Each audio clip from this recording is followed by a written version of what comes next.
So let's talk about hacking versus ethical hacking.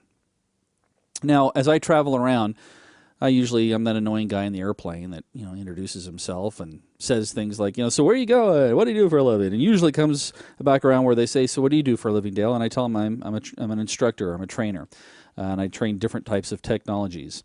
And when we get around to the ethical hacking, they kind of look at me like, really? Ethical hacking?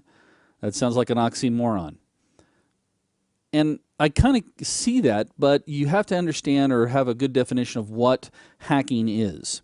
So let's talk about that for a second. Hacking, as defined, is basically taking an object. It could be a computer, it can be an operating system, it can be hardware, it can be a person. We call that social engineering, which we'll talk about in another module. But we take those objects and we are able to make them do something that they weren't necessarily designed to do. So to kind of give you an example, back in the day I had an Xbox and had a lot of games, and I got really tired of having to deal with different CDs all the time. So I went, and this was a pretty in-depth hack, I had to actually purchase this special chip, and I had to solder it into my Xbox. And then I had to download some software. And what it did for me is it allowed me to put in a bigger size hard drive. I think I put like a 500 gig in. And then I was able to rip my game CDs and store them on the hard drive and actually play them from the hard drive. It actually launched a different OS than the Xbox OS. And I still kind of do the same thing today. Whenever I buy an Android phone or any type of Android tablet, I'm a big Android guy, the first thing I do is I go through and root it, so that I can actually use the hardware to my advantage. Now, I would consider that ethical hacking. Some people might have questioned that. I know a lot of manufacturers have tried to stop people from doing it. Recent court cases have come out and said, you know what? Basically, the consumer has purchased the product. They can do whatever they want with it. I can tear apart an Xbox if I want to tear it apart. I can smash it into pieces if I want to. So I should be able to make modifications if I want to. And until someone starts giving me a free phone or a free Xbox, I'm going to continue to do those things. But when it comes to the major difference between hacking and ethical hacking, you have to find out, first of all, if what you're doing in any way breaks any type of cyber laws or commits an internet crime. There are tons of laws out there, not just in the United States, but worldwide. Each country has its own cyber laws.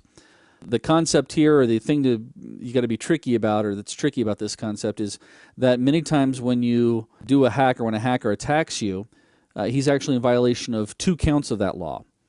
And the reason behind that is because, first of all, you can use a computer in the commencement of a crime, and then if you're attacking a computer, that target, getting into the information or getting into that machine without permission is also a separate crime. So there's a double whammy there for the user if they get caught.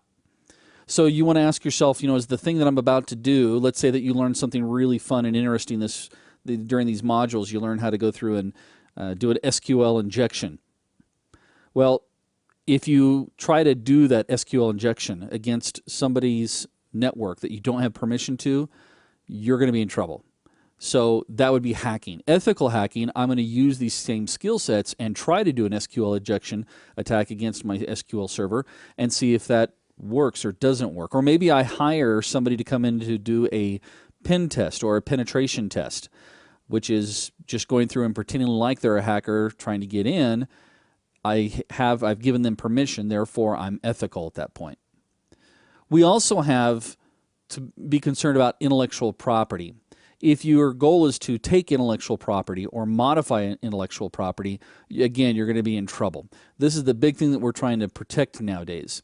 And so a lot of ethical hackers are going to go through and see what information is exposed.